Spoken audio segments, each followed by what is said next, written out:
How to fix Roblox low memory. Hey guys, welcome back to our YouTube channel. Without any further delay, let us get started. So if your application is constantly saying that it is on low memory, then here is what you can do to fix it.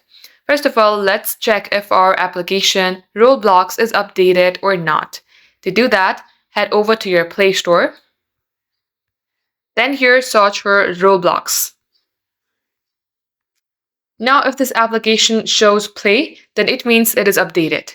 If you see update, you have to tap on update and update your app. Once done, head over to your settings. Scroll below until you find the option of apps. Then here you will see all the applications that you have in your device. You have to search for Roblox. Type in the name Roblox. Scroll below and tap on storage. Here clear the cache. Also clear the data.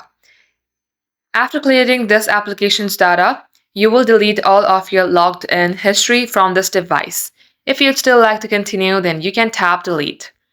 And once done, come back, then tap on force stop. Tap OK.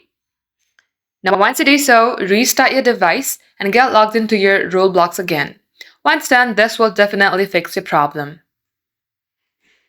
That is all for today. Thank you for watching. If it had helped you in any ways, then don't forget to like and subscribe.